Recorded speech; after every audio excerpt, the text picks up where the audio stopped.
Squibb presents the finest in motion picture entertainment, Academy Award.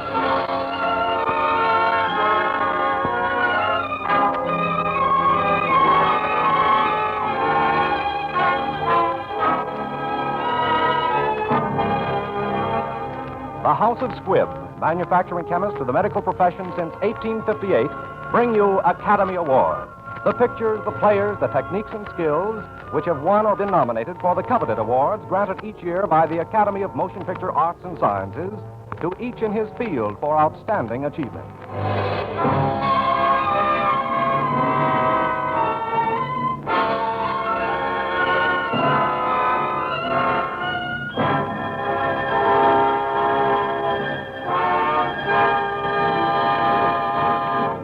Each week, Squibb on the Air brings you only the finest performances. Squibb in your home brings you only the finest medicinal products, pure, effective, reliable. Squibb, a name you can trust. Tonight's picture is Kitty Foyle. Tonight's star is the distinguished RKO player, Miss Ginger Rogers. And now, Miss Ginger Rogers.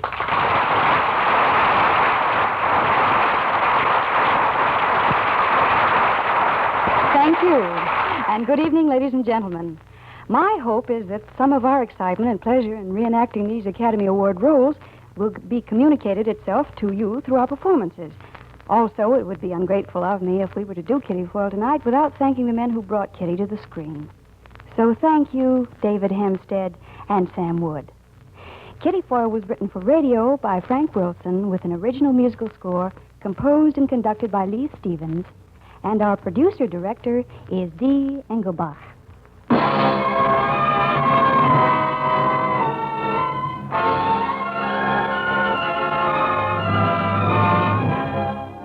Academy Award, starring Ginger Rogers in her 1940 Academy Award-winning role of Kitty Foyle.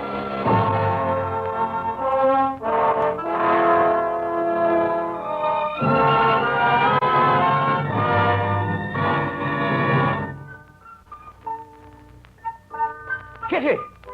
Kitty! Kitty, girl! Yes, Pop? Shut that dang thing off. I can't, Pop. I can't. I'm going too fast. I'm on a sleigh ride.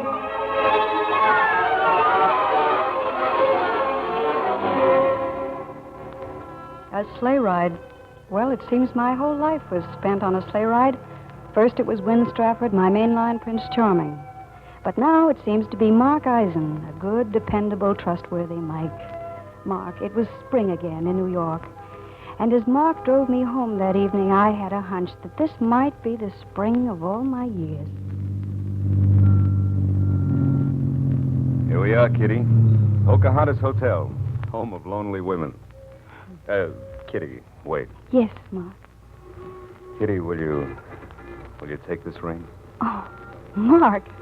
Well, you see, I've got lots of money tied up in this golden hoop, and there's no other way I can get any use out of it.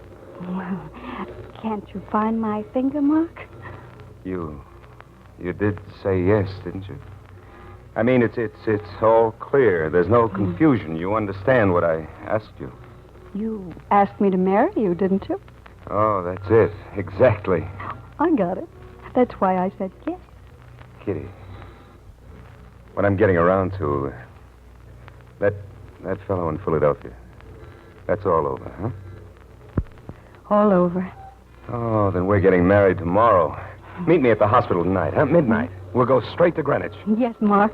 I guess this will be farewell to the Pocahontas. Kiss all those dear old bachelor girls goodbye for me. I'll kiss them all, and then I'll pack like mad. Okay. And meet me at St. Timothy's Hospital at 12, smack on the dot. 12, smack on the dot, St. Timothy's.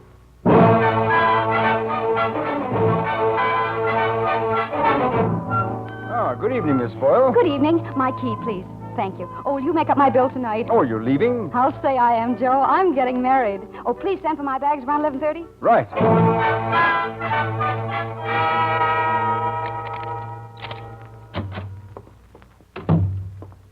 Hello, Kitty. Win. What are you doing in my room? You sent for me. I sent for you? You sent back the ring. Kitty, remember what I told you? If you ever needed me or wanted me, or would have me, send the ring back to me. Oh, I forgot. That wasn't what I meant. I sent it back because that was all. That was the end. Don't say that, Kitty.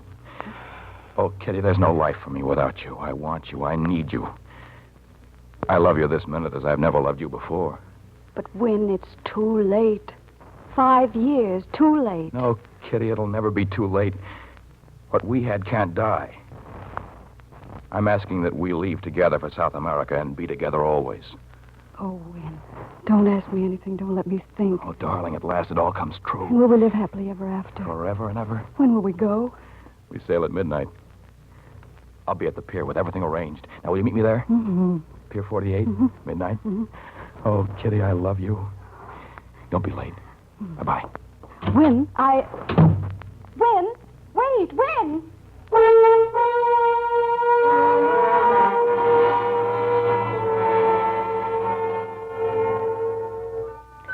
Well, Kitty Foyle, here we go again. Maybe this time it's for keeps. You're making a mistake, you know. You're still on that sleigh ride. Oh, marriage isn't everything. What is it anyway? It's just a little piece of paper.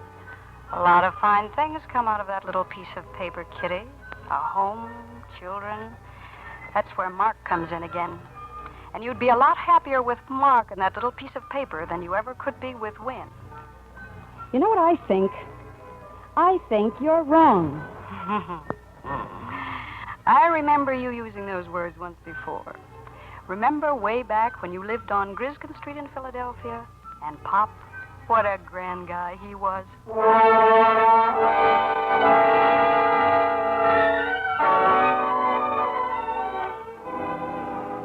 Ah, Kitty. I guess an old heathen like me never had any business trying to raise a daughter anyhow. I wanted to keep you from stubbing your toe. I thought you had all this junk rooted out of your mind. What junk? Cinderella and her blasted prince. Kitty, don't you see? It's no good. Don't argue, Pop. I love him. Judas Priest. You said it. You mean you want to marry Win Strafford? Mm-hmm. Has he ever asked you to meet his family? Pop, he doesn't even know I love him yet. Big secret.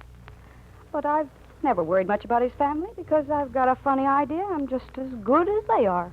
Kitty, by Judas Priest, you're going to break your heart.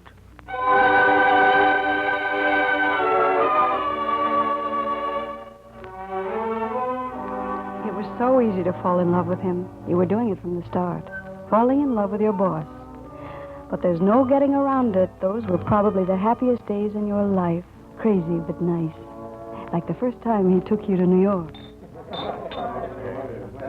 I've never been in a speakeasy before. Best people in New York come here. Here we are, Mr. Strafford. My last bottle of straight. Oh, thanks, Giono.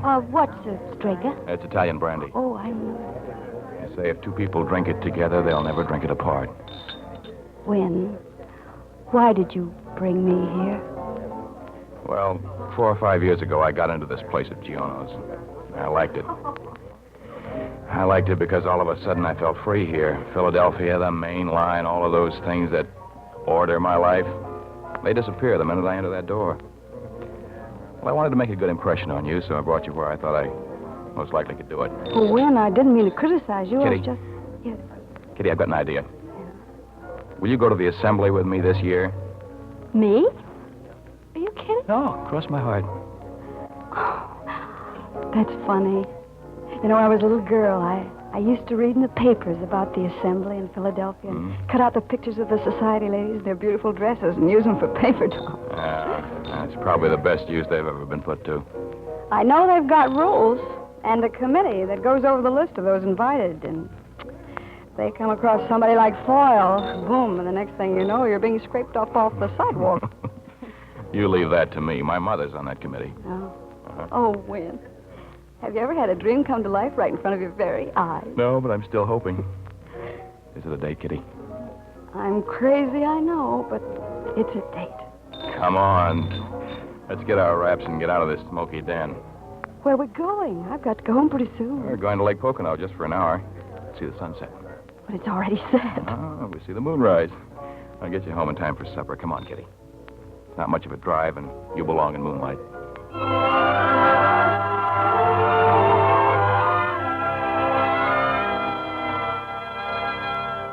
Lake Pocono and Wynn's Lodge in the mountains, snug and comfortable. exciting. And a million miles from everything but moonlight. Remembering that night is like putting your tongue in a sore tooth, that same sharp little twinge. Funny how love makes a woman quiet and a man talkative. But Lancelot mused a little space. He said, "She has a lovely face. God in his mercy lend her grace, the Lady of Shalott." Isn't that beautiful, darling? Tell me about beauty, teacher. Gladly. As you know, it's a man's duty to instruct woman in all subjects. Now you pick the subject. Well, we've only got a few minutes, but tell me where we are. We are in the Pocono Mountains, situated in the state of Pennsylvania. No, but where are we really? In heaven? No. In love. Tell me about love. Well, first, there was a man. Mm-hmm. And there was a woman. Oh, what did the man and the woman do? Well, at first, they just hung around. And one night, a strange thing happened. What? They were sitting in front of a fire like this, and the firelight played upon the woman's face. And the man, for the first time, saw how beautiful she was. Looking into her eyes, he suddenly beheld all the wonders of life. So, immediately, he made love to her. Well, didn't the woman object? No. She loved him, too. Why? Well... Because he was everything that she had ever dreamed of. Oh, my darling. I love you, Win.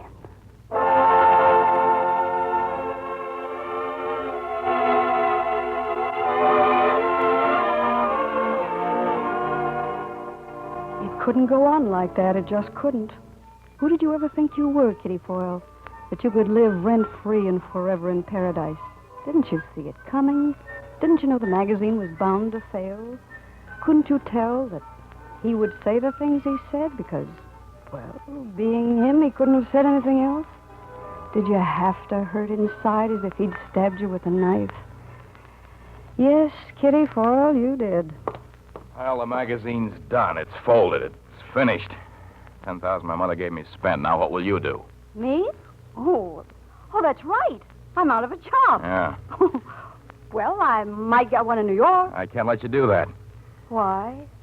Why not? Because it's just silly. Besides, it'd be too far apart. Well, it is in China. Kitty. Well, this is kind of delicate, but... Yeah, well, go on. Your father isn't very well. You're all alone, and it's too much for you to handle. Yes?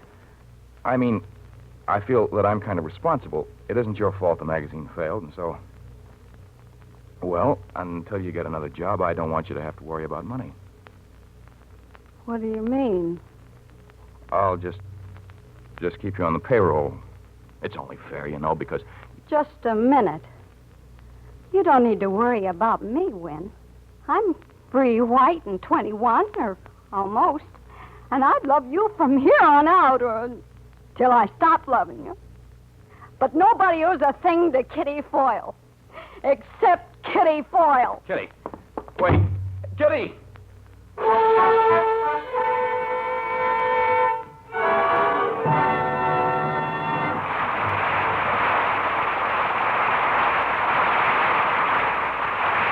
Before continuing with part 2 of Ginger Rogers' Academy Award-winning performance of Kitty Foyle, let's look in on the RKO lot where they are shooting the final scenes of Ginger's new picture, Sam Wood's production of Heartbeat. All right, boys.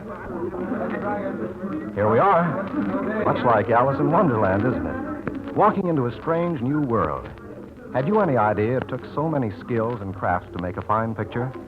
Here's a young lady we might persuade to talk to us for a second. Oh, miss. Hello. Hello. May I ask what your job is on this lot? Sure. I'm a makeup girl.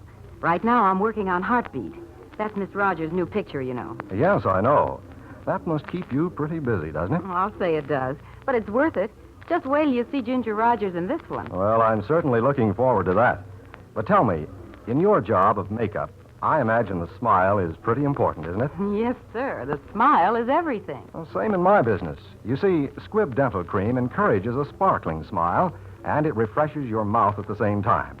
Everyone enjoys the minty taste of Squibb Dental Cream. It's so cool and fresh. Yes, I know. And did you know that the polishing agent in Squibb Dental Cream is one of the safest, softest, yet most effective known to dental science? Well, I'm glad to know. And did you know that pure Squibb Dental Cream has to pass more than 100 separate tests before it touches your brush? It's just one more evidence of the scientific care that goes into the making of this quality dentifrice. Use Squibb Dental Cream regularly. Taste, feel, and see the refreshing difference.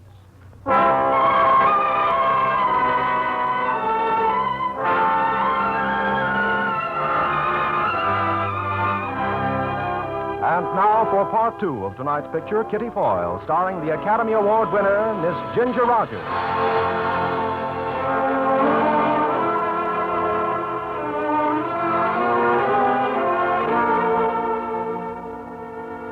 You thought you were off the sleigh ride, Kitty Foyle, when you took your shattered little pieces of pride and went to New York to ring the Liberty Bell. But you were wrong.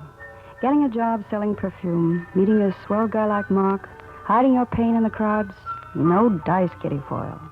You were still on that sleigh, and you had a ticket in your heart for the entire trip. Molly, for heaven's sake, what's going on here? I don't know. I got home and they started coming. Somebody's nuts.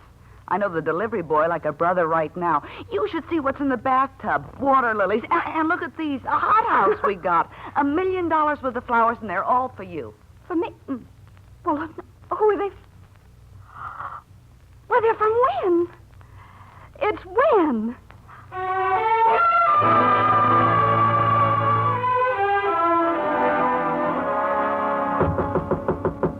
Come in. Wynn. Wynn. Kitty, Oh, Wynn, how did you ever find me? I just followed my heartbeats. Here, presents. Shall I go outside while you dress, or can I just close my eyes? What do you mean dress? We have a date tonight for the assembly. Only ours is going to be right here in New York. Oh, Wynn, you remember. Hey, I hope you like this dress. Oh, Golda Oh, Wynn. Kitty. Kitty, I forgot to tell you What? how much I love you. Oh. Oh, how much do you love me? If I said as much as you love me, would that be enough? Oh, darling. If that were true, there wouldn't be any love left for anybody else in the whole world.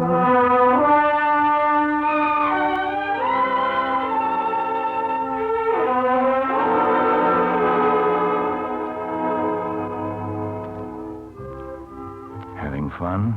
I'm dancing in a dream.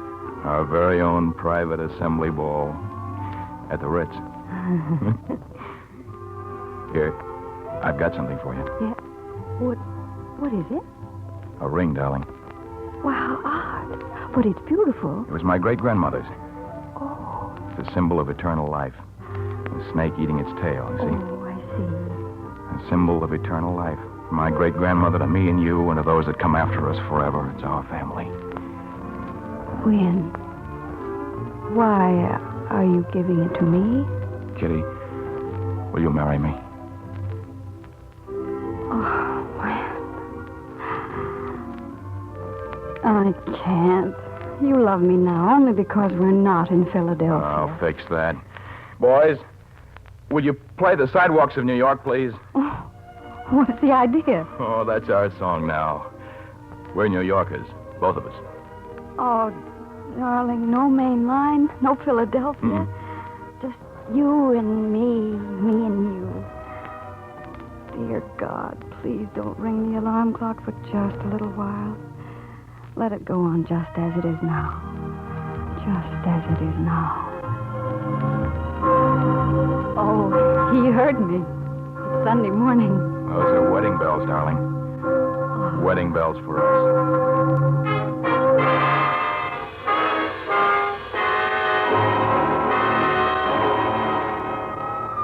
And so you were married, Mr. and Mrs. Winwood Strafford VI.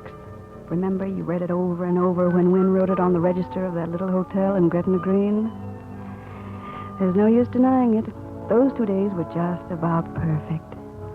And then you went back to Philadelphia to tell Wynn's family. Hello, everybody. Wynn dear. Come in. You remember Kitty, Mother? Indeed, I do. It's so nice to see you again, Miss Foyle. Thank you. You remember my grandmother, Jessica, Uncle Edgar, Uncle Kenneth? Oh, glad to see you again, Miss Foyle. Well, the fact is, the name isn't Foyle anymore. It's Strafford. Kitty and I have been married. Oh, why don't you say something? Or is she so beautiful she's taking your breath away? You'll have to forgive me, my dear. I just wasn't prepared for such news. You understand, don't you? Oh, of course.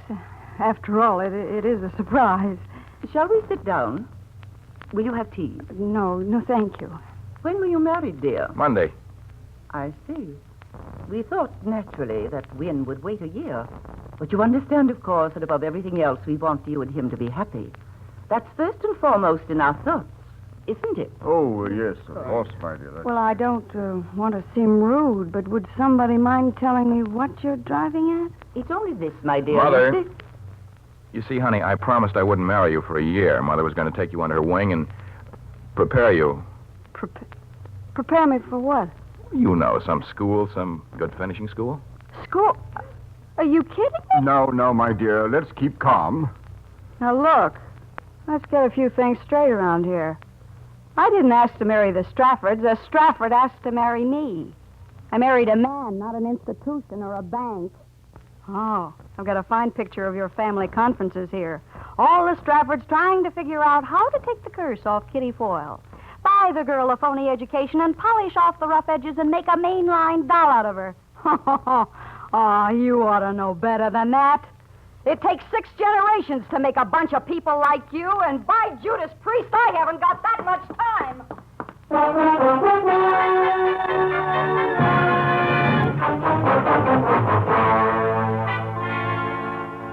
Fine words, Kitty Foyle. Well, back to New York and your old job. It's not living, though, when every time you hear a knock on the door, you hope it's somebody you know isn't going to be there. When every time you walk down a street, you think you see him coming through the crowd. And finally, you run into Mark again, and he takes you out for a drink. Poor Mark, he would pick Giono's. Matter, Kitty? Don't you like Giono's? Good evening. Oh, give us something kind of special, huh? Maybe Strager? Yes, 2 of them. Kitty, there's something I want to tell you. Mark, you knew I was married. Yes. Well, I'm not anymore. I got my decree today. Here you are. We haven't had any calls for Strag in a long time. Mark, I can't stay here. Mark, it's no use. All the time we're together, I keep thinking of him. And you're too nice to be pushed around, and it's only fair for me to tell you. I see. Let's say goodbye here, Mark. I'm a pretty good doctor, Kitty. But seeing you, I wish I'd specialized in heart trouble.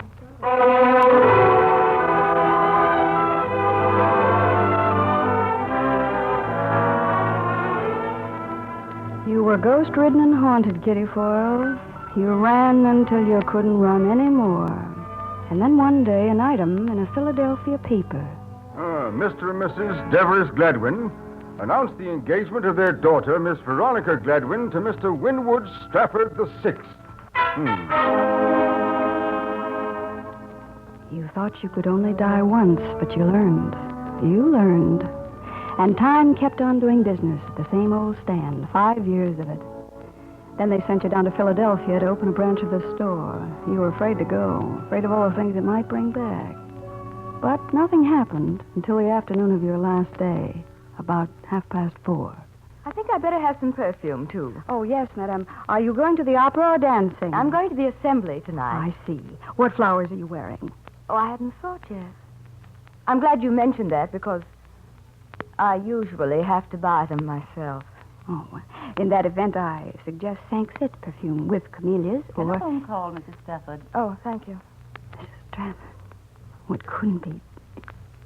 Hello? Hello? Oh, hello, Win.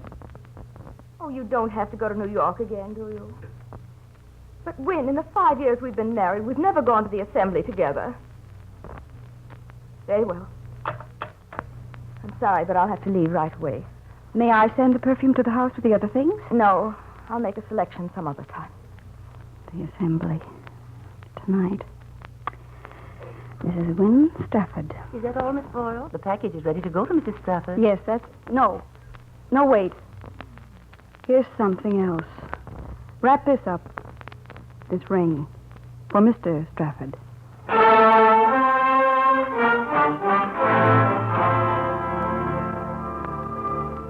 You sent back the ring. Kitty, remember what I told you? If you ever needed me or wanted me or would have me, send the ring back to me. That wasn't what I meant. I sent it back because that was all. That was the end. Don't say that, Kitty. But it's true, Wynne. Look, you'll have to go. I'm sailing at midnight. I'm asking that we leave together and be together always. Pier 48, midnight. Yes. Don't be late. Oh, darling, don't be late. And will I live happily ever afterward? Forever and ever. Forever and ever.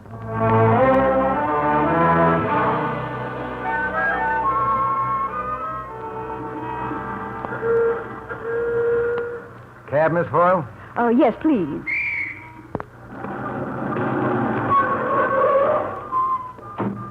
You going to be gone long, Miss Foyle? Yes, permanently. We don't get many pretty girls here at the hotel. We're mighty sorry to lose you. Oh, Sam. Yes? I think that a young man will call for me a little after midnight. Yes, miss. Be quite excited, I think, very insistent. Yes?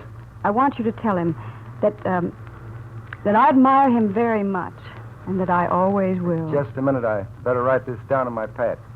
You admire him very much. And tell him that I'll never forget him. You will never forget him And tell him that I'll always love him in a very special way. You'll always love him in a... And then tell him that I'm being married tonight. You're getting married tonight. Hey, what is this? Where to, miss? St. Timothy's Hospital, please.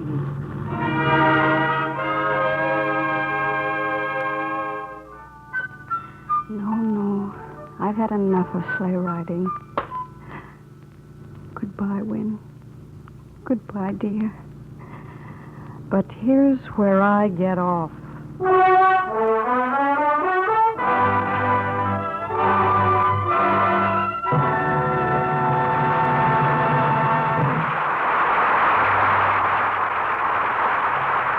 Today, medical science moves with incredible swiftness. Even before the miracles of penicillin were completely charted, work was going forward in a scientific laboratory on another similar substance called streptomycin. What is streptomycin? It is a powerful drug science has taken from the earth itself by painstaking and complicated extraction processes. What does streptomycin contribute to the conquest of disease? It is effective against certain deadly germs that even penicillin doesn't conquer. With streptomycin, as with penicillin, Squibb scientists are working in the forefront of progress, cooperating with other scientists all over the world in the effort to discover and prove all that streptomycin can do, and to make it available as soon as possible to every doctor. For the Squibb idea, for nearly a century, has been to strive ceaselessly in the cause of health. And through its endless quest for perfection, Squibb has earned its reputation everywhere as a name you can trust. Next week, another great picture. The House of Squibb will present Academy Award starring one of Filmden's most distinguished actors, Mr. Paul Muni, in his Academy Award-winning performance in The Life of Louis Pasteur. Next week, it is Academy Award starring Mr. Paul Muni in The Life of Louis Pasteur. Ginger Rogers appeared in Kitty Foyle tonight through the courtesy of RKO Radio Pictures, producers of The Spiral Staircase. This is Hugh Brundage bidding you good night until next week at the same time when the House of Squibb invites you to join us for Academy Award. This is CBS, the Columbia Broadcasting System.